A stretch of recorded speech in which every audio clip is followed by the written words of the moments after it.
Welcome back to the channel, and today is the day that we're finally gonna do the ride. Now this is the video you guys been waiting for, as I'm gonna take this thing out, go on the road, tell you all about it, and the likes and dislikes and all of that good stuff. All right, so now before we actually take the Venom E-vader out on the road, let me go ahead and show you a little bit about the functions and the controls and everything on the bike.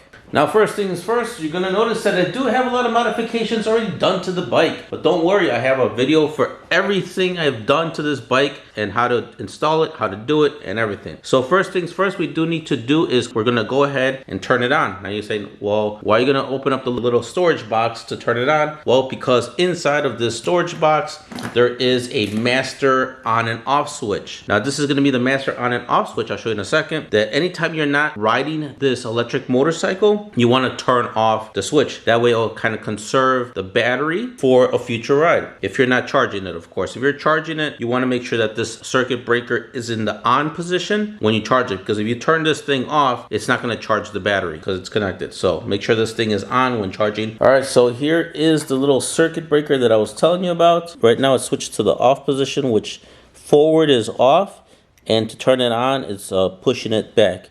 And you could also see that on here it actually says off right there. So let's go ahead and turn it to the on position. So push it back. Okay, now it's in the on position, and then you could see right there on the blue plastic it says on as well. As long as, and it also says over here they're showing arrows that going back is on and going forward is off. All right, so now that we already hit the main master switch, it's in the on position. Now we could go ahead and close our little storage compartment. Gonna go ahead and put the key in the ignition. Now, surprisingly, on this bike, it does have a lockout for the steering. So if you were to turn the steering all the way to the left and then turn the key all the way to the left, now the steering is actually locked. That's a pretty cool thing. So let's go ahead and turn the key all the way to the right. And you can see there is the gauge, and don't mind all this other stuff. Like I said, I did do a lot of modifications already to the bike, and of course I'll have videos on how to do those, so stay tuned to the channel for all those installations and applications. All right, so on the dash right here, let me go ahead and get this back on the tripod. So real quick, just to kind of go over everything, here is your gauge cluster speedometer or whatnot. Right now it's showing 00. On the right there is nothing. It won't show anything. The only time it'll actually show something over here is when you're about to get low on the battery. It'll show like a little charging station, and this whole thing will start to blink when you get really low. That's the only thing that will show on this side. Other than that, the only time it'll show anything else on this side is when you first turn on the bike. It'll show it temporarily. So let me go ahead and turn it off real quick and then turn it on. So you can see all the little indication marks. I'll also have a screenshot here for you to show you what each one is showing. And then on the left side is your, I would say, power indicator, power meter. So when you're hitting, you know, when you're giving it a lot of throttle, if you're pulling it all the way down, this bar is actually going to go all the way down, showing you that you're using a lot of power. And then when you're not using that much throttle, it'll go way to the top. Now the only bad thing about it is that it doesn't really show you how much power you're actually using, like as far as a percentage wise or actual volts, you know, wise of how much you're using. There is some information on the gauge cluster that you notice when you first turn on the key. And now I took a little snippet shot of what you see when you first turn on it, and it's only on for, I would say, a second at the most. Now, if you look here on the left, besides, you know, it shows everything, even the turn signals and everything. But I want to get really main to the other stuff that you don't really see when having the bike on, honestly. All right, so if you see here on the left, you're going to see 4 numbers, 1, 2, 3, 4. Now, that's for the gears. Unfortunately, there is no really gears on this bike. There is a speed selector of 1, 2, and 3. There is no 4. Unfortunately, when you do select that speed, it doesn't come up on the gauge cluster as 1. And then when you hit 2, it doesn't even come up on the gauge cluster, which is kind of sad. It'd be pretty cool if it did show it, so that way you actually know what speed setting you select, but it doesn't. Venom, if you're watching this, maybe you could do a little update with the Bluetooth module to actually show that or something, or just put it on the gauge cluster altogether. Now let's move over to the top part of the gauge cluster. Now you're going to see a light indicator on the left and a light indicator on the right. And when you do select it for the lights and you turn on your headlights, the little indicator for the light for the headlights will show up on the top. And that one that's on the top on the left side is going to be for your high beams. But it's so weird that on the right side there's another indicator of a light as well, but it doesn't come up on your gauge cluster when you have your headlights on. As far as that little indicator all the way on the right, I'm not sure if that's for fog lights because the light is kind of shining down. So I'm not sure if that's for a fog light setup, even though this bike doesn't come with any fog lights. But don't worry, I also have a video of how to install fog lights on this bike. But as far as the gauge cluster is concerned, it doesn't indicate that on the bike. Other than that, you do have DRLs is what I call it, daytime running lamps. And that's like a little bulb that's on the headlight. That's a little tiny bulb. It doesn't really show that on the gauge cluster. Next on the cluster, you're going to see a little speedometer with an arrow on it.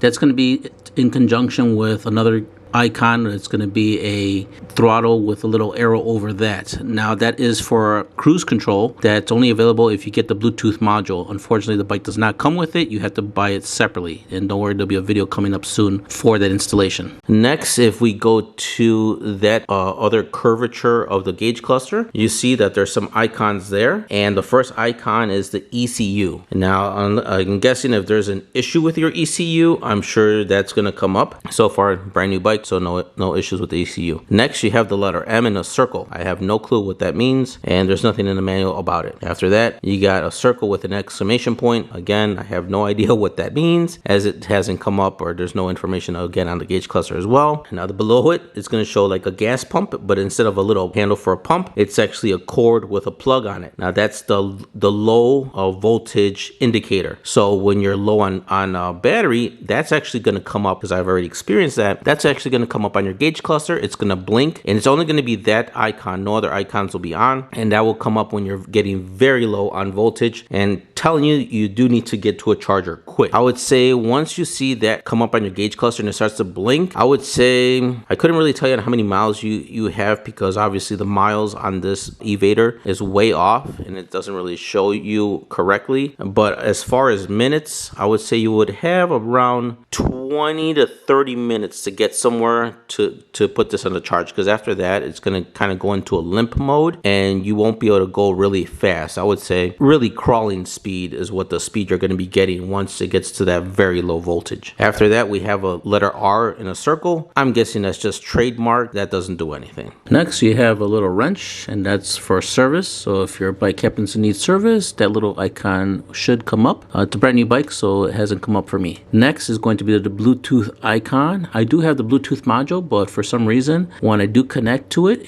that icon does not show up. So I have no idea what's going on with that. Also, you got your trip meter. Now, your trip meter is always going to be 0 every time you turn off the bike and turn it back on. So if you're, tracking a ride, or, on most bikes, you hit it and it's always going to record no matter if you turn it on or off. But on the E-vader, it resets every time. The only time you're going to see your odometer is when you turn on the bike. So let me go ahead and turn this off. Let me turn it on. And you can see 72U, which I have no idea, 79.2 volts right now. And right now it says my odometer that I've done 162 miles, which is actually incorrect. And then you can see it goes back to trip 0. So the miles that you see on my E-vader right now is very off. It's not correct. There is a Bluetooth module that if you want to track everything correctly from the get-go, I suggest getting the Bluetooth module right away before riding your E-vader.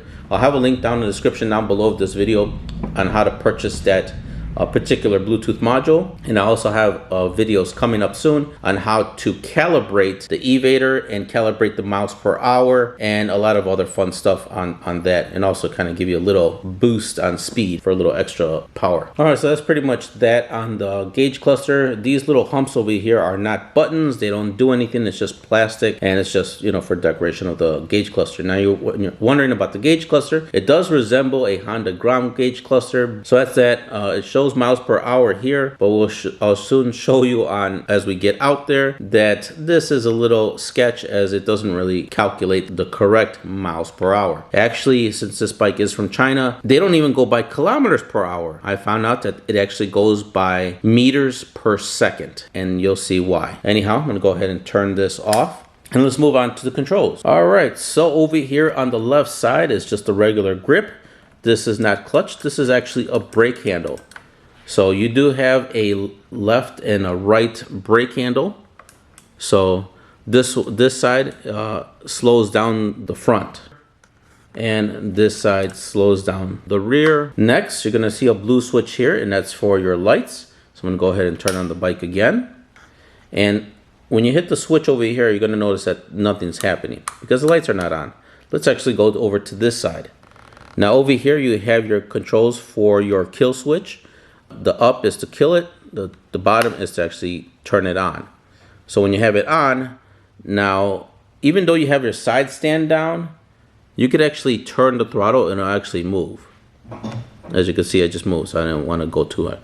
I suggest that anytime you have the bike on, always have the kill switch on, because you may bump into it or you may grab it when you're about to get on it and you may twist the throttle and the bike is going to go, and if you don't hit those brakes or really hold it in place, your bike is going to go without you and you're going to fall, the bike's going to fall, you're going to damage the bike. So my suggestion is always have the kill switch on until you're on the bike and you're ready to go. When you're ready to go ahead and turn it on, twist the throttle and go. So I'm going to keep this off. All right, so next is you have your little indicator lights over here. So this is actually a cool thing because you're able to turn off your main headlights. So right now the headlights are off. On this first one, it actually turns on the DRLs. So there's like a little DRL bulb in there, which I'll show you in this little picture. It's actually a little brown bulb. And then when you hit the all the way to the left, that actually turns on your headlight. And as you can see, the headlight is on. When we go over to the left side, now that we have the headlight on, that's pretty much the low beam, and then when you hit it to the top, it's the high beam. You see the high beam, low beam. So that's that. Then on the other side of that, you see a little yellow button right here, and that's your passing light. So if you hit it, it pretty much just flashes the high beam. So if you're coming up to a car and they don't really see you, you just go ahead and just flash them your high beam, and they could, notice that you're, coming up. So that's that. So that's a cool thing that it does have a switch to turn off the lights, as it will come in handy when you start getting low on battery. You want to make sure you hit the switch to turn off the lights. Of course, if it's safe to do so and it's still daytime. If it's nighttime, then you're going to have to sacrifice that to get to a place where you actually could charge. Therefore, that's why I always recommend this is a storage container, and normally in the storage container you do have your battery charger.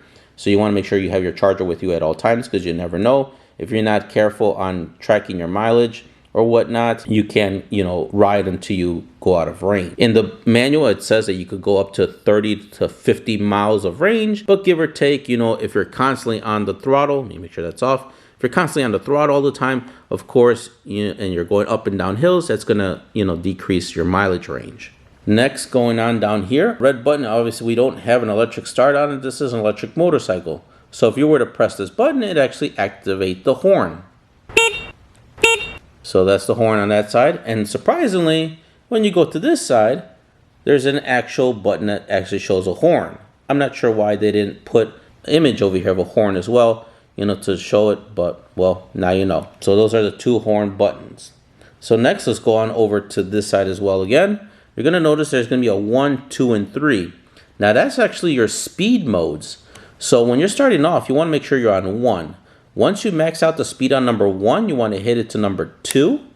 And then you're going to notice a slight little push, because you're actually going to go into a higher, I wouldn't say gear, but a higher speed. And then once you max out on 2, you could go ahead and push it to 3. And you won't really feel that much of a difference, but it's there. And as of right now, the only way to indicate on how much voltage you do have, this bike is rated at 74 volts at a full charge, but actually I've tested it out and it goes up to 84 volts on a fully charged battery. So when you turn the key, it's gonna go 72U right there. We're at 79 volts as of right now, so we're at a pretty full charged battery. If you to turn the key and then you see I would say 50 or 49, then you're getting really low on the battery, and it's best that you get to a charging spot as soon as possible. Once you get down to probably 40 or 30, that's how much battery percentage you got left.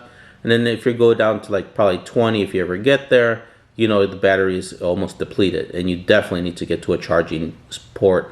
Pretty much any wall outlet would do. All right, now let's get back to this side. Now you can see we do have turn indicators. We have our left and our right. It's the same like a motorcycle, regular motorcycle. If you were to turn it to the left, you could see it blinking over there on the front. And then on the back, you could see it blinking there as well. And then once you make your turn, you get to cancel it, just push it in. And that cancels it, as you could see. And then when you push it to the right, obviously the right turns on. And then same thing with the back. You could see it blinking as well. And then again, to cancel it, just push it in the middle.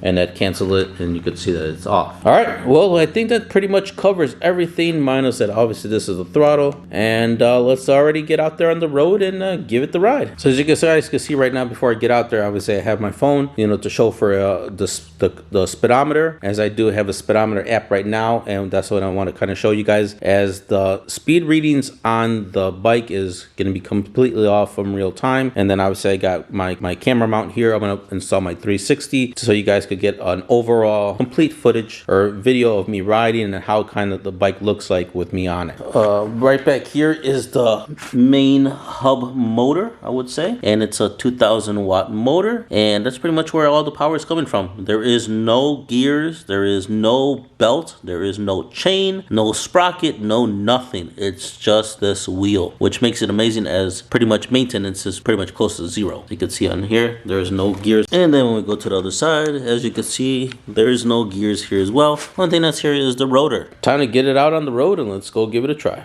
Alright guys, let's get going on the motorcycle, and as you can see already off the bat, we are at 30 miles an hour. And now you could see, as we're getting a little bit more speed, it shows on the gauge cluster 92 miles an hour on the gauge cluster, but if you could see on the cell phone, it says 27 miles an hour, and we are only on the first mode. Now let me hit the second mode, and as you can see, as soon as I hit the second mode, you can see that on the gauge cluster right here, it says that we're doing 99 miles an hour, even though in actuality on the phone it says we're only doing 31 miles an hour. Alright, so now that we are at 31, let's go ahead and hit the third gear. We're hitting third gear right now. Or not third gear, but the third mode. Third mode still says on the gauge cluster we're doing 99 miles an hour, even though actually in third mode we are only doing 31 miles an hour on the cell phone, as you can see over here. So other than that, I mean, besides the gauge cluster being off, as you guys could see, this electric motorcycle is perfect for these types of roads. My daughter does ride with me, and so she has a fun time. And even though this bike is only rated for around 250 pounds, me being 240 pounds and her 40 pounds, we're at 280 pounds altogether. This bike has no problem pushing both of us on the bike, so she has lots of fun and is a blast. And for these types of roads, I live in the country kind of back roads, and this bike is perfect for these types of roads. So let's make a little turn over here on the left. And, as I go to subdivision to subdivision, this bike is like perfect. I'm having a total blast riding this bike, going through the neighborhoods, going out and visiting friends. When I don't feel like going on the car to go visit a friend, I could just jump on the E-vader and just have a blast going to their house. And then when I get to their house, I would say I have only one really good friend right now, and, he has a motorcycle too, and he has a Grom, so we just kind of hop on the Groms together and then, just kind of cruise through the area, through all the neighborhoods, honestly. So as you can see, the speedometer of the E-vader is completely off. Now, if I do happen to have an update about the gauge cluster for the E-vader, I will definitely give you an updated a video of it. But as of right now, you can see on how totally off it is. Now, it'd be awesome to travel at warp speeds like what the E-vader's gauge cluster is saying. I mean, who wouldn't want to do 90 miles an hour through a neighborhood, going at warp speed right here? But in actuality, you're only doing 30 miles an hour, which is perfectly fine. I mean, this bike is not going to get you in trouble with the speedometer. I mean, the speed that you're going on the E-vader, there's no way you're going to get in trouble with, excessive speed, unless you're doing, 34 miles an hour in a residential area, which none of the streets I'm traveling on right now is that speed. I mean, most of the speed is around 40 miles an hour. Alrighty guys, I figured I'd just go use my camera instead of using the 360 and the voiceover stuff. So my thoughts about the 2024 Venom Motorsports E-vader. Now for me personally, I may not be going really fast, but you know what? It is a lot of fun, and especially where I live, you know, to just be able to get on the bike, you know, I may not want to just take the car and go anywhere. You know, I'd rather just jump on this, you know, and go around. I mean, it's just so much fun, honestly. And it's my honest opinion about the bike, you know. But if you're a guy who likes, or a girl, you know, who likes to ride really fast, then this bike is definitely not for you. This is more of a commuter bike. You know, for me, I like to just jump on it and go visit my friends, you know, in the area. And it's perfect. It's like, you know, I live over here, like, obviously I live in a very rural area. And, you know, if you can see back there, there's not much around here. You know, there's like it's like a suburb with a lot of like subdivisions, and this bike is perfect for that. Perfect to just, you know, travel from one subdivision to another subdivision, and, you know, and not have to worry about, you know, using gas or anything. And totally lots of fun. Can't say many bad things about it, really. I mean, there's a few bad things about it, but obviously I used my aftermarket parts, as you could see. Also, I'll be doing a review of, you know, how all the aftermarket parts have been going. On the front wheel, I noticed that when I ride, it tends to, once I get up to like speed, like a topped out speed at the 32 miles an hour, it actually hops a little bit. So I'm guessing it's because the front wheel is not balanced. There is no weight on it, so I'm gonna guess that's why the wheel is hopping a little bit. I am gonna find a shop that can balance these type of wheels, and hopefully, you know, that kind of fixes that problem. Another thing I noticed, that when I sit on the bike, as soon as I sit down, the shock compresses, like it just drops. So I'm not sure, but there has to be something with the internal of the shock, if there's any fluid in there, or a spring, or I don't know what's in there, or lack of, that it just drops when I sit on it. It shouldn't do that. Other than that, if you don't have the Bluetooth module, you're not going to get the very true top speed or the boost. I'll have actually, let me put a few pictures up here so you guys could see how it looks like when you do use the Bluetooth module. Here's a picture of the speedometer part. And then after that, you go into the menus, and here's the two menus that you're going to see that you could actually adjust on the bike. And as you can see, the one of them being boost. Now the boost actually does help this bike get a little bit faster, but you're not going to be going any much more faster than maybe 35 to 40 miles an hour. Again, depending on your weight, if you are a little bit of a heavier person, you know, it does have to push all that weight just from that little motor. So, and if you're, you know, so you may not get that maximum speed. But if you're a little bit of a lighter person, then yeah, you may hit that top speed. So you just you know, view of the bike around. And it's pretty cool that it does have this like little like luggage rack, you know, so maybe in the future I could get like a little pouch or something that, you know, attach this to carry more things. Other than that, you know, you do have your little storage box over here, and it does fit quite a good amount of things. I went to go visit my buddy, and I went to go return his Bluetooth speaker. But if you were to open this, you know, flip this up, I could pretty much, I would say I could put my gloves in here with no problem. And it is pretty deep too, so finagle it in there, probably push it all the way in there, and still got some more space. So that's a good thing about the storage compartment. And as far as lighting goes, the headlight, that's another thing that it does suffer on. Yes, it does come with an LED light. That's cool and all, but the LED light, it really doesn't work all that well. Here's a night shot of how that LED light looks like at nighttime. And I do have a video also doing an upgrade on the light. Now with the upgrade, definitely does a difference. It's like night and day on the LED lighting. Obviously you can see I do have fog lights on here, just for that additional added lighting to the headlight. You know, every little bit of lighting helps with the bike. Of course, all the lighting that I do have minus the headlight, these two lights are tapped into a different auxiliary battery packs that I have underneath the seat. Of course, videos and everything I'm saying to you guys, I have. So stay tuned to my channel as I have upcoming videos to show you how to install those kind of things. As far as it being stock, you know, it's a nice little nifty bike, and I'm really enjoying it. You know, the battery, as of right now, I'm not sure exactly how much it lasts. But other than that, that's the overall bike, guys. Really cool bike. You know, I recommend it if you are a you know, either a college student and you just want something to kind of get around on it, they do have a bike from Venom Motorsports that's a little bit smaller than this one actually, and that would be perfect if you're on campus and you just need, you know, like a little motorcycle to kind of, you know, get around. That'd be perfect. Or you know, if you want a little bit bigger, this one's just a tad bit bigger from that other one. I'll have a picture over here showing you that other bike, and I also have a link for that bike underneath in the description box of this one. Oh, one other thing on this bike as well. There was another YouTuber that reviewed the bike, and they said that the brakes were not good. Maybe for that model, maybe they weren't good, but on this particular one, the 2024 model, the brakes are actually really good. They don't feel like spongy or whatnot, but the brakes actually, they grip, I would say. I mean, so far I haven't had any issues. I haven't squealed the tires like he did. You know, he was, you know, giving a fistful of brake and squealing the tires. I haven't done that. But when I needed to stop, I normally always use both brakes. I don't just use only one side. So by using both brakes, this bike stops pretty well, for it being stock, of course. And as far as sitting on it, obviously it's a small bike, you know, so it makes you feel really comfortable to sit on it because you know you could flat foot on it.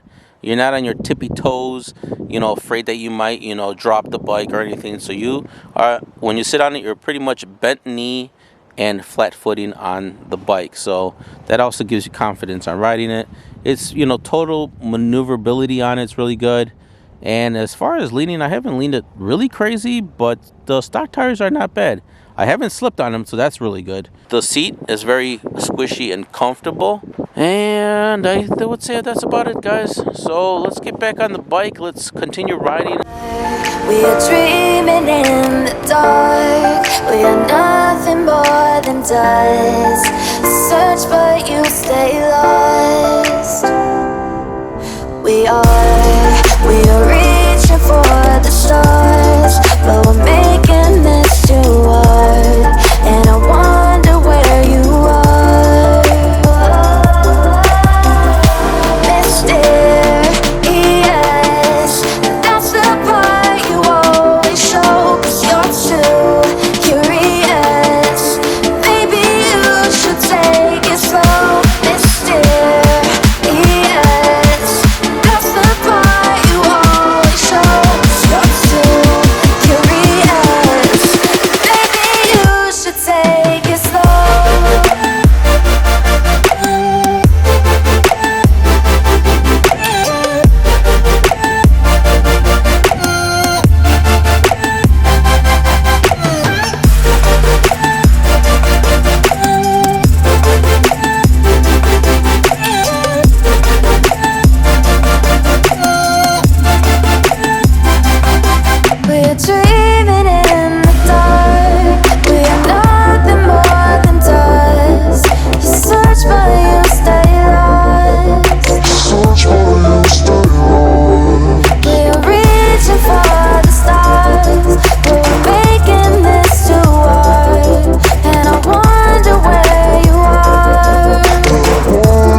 Alrighty, guys. So I'm sure you already kind of see how it looks like on the road, in the daytime. But I know you probably guys are wondering, how does it look like at nighttime? So with a little movie magic, we're about to make it into nighttime in this video. So ready, 3, 2, 1. And just like that, guys, now it's nighttime. Now this is where it's going to really count and shine on how the light looks. And as you can see at nighttime, it's not that great, honestly. So let me go ahead and put this down. It's a little chilly right now that it's nighttime. But yeah, as you can see, the light is kind of just a little spotlight there. And right now I have it low beam setting right now. Let's go ahead and put it high beam after this car passes here. All right, so now we'll put the high beam, and there you go, high beam. So low beam, high beam, obviously not the best. So that's why we're going to be doing the video on pretty much changing it out, and hopefully the new light bulb will get a lot more light than that. And yeah, this high beam, it gives a little bit more light for me to see, but really not that much more. I would really prefer it to be a lot more light than this. Let's see, we had another dark spot. On the low beam, it kind of spreads the beam out a little bit more, and then the high beam is a little bit more in the spotlight department.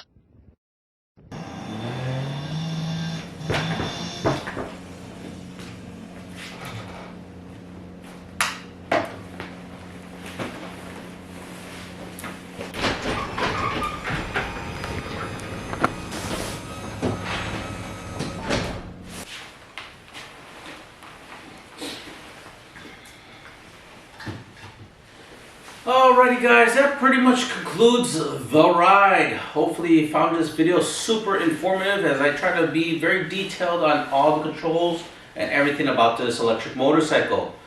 If you're looking to purchase one for yourself, I'll have a link right down below this video for the Venom Motorsports E-vader. They also have a few other models, but actually you could check the whole website. They have a whole bunch of other bikes. I also have a link for a discount code for you guys, so you guys can save a little bit of money, even if it's this bike or any other motorcycles or vehicles that they have on their website. Also guys, before I let you guys go, don't forget to subscribe down below. While you're down there subscribing, don't forget to hit the notification bell. That way you guys are up to date with my latest videos, installations, applications, whatever the case may be on YouTube. You'll get a notification about it. And then also, if you have any ideas or would like to see me install something on this electric motorcycle, please post that down in the comments below, as I do read all of them. And I try to reply to most of all of you guys as well, because without you guys, this channel wouldn't be. I appreciate you guys. Thank you guys for watching. Take care. Catch you guys in the next video.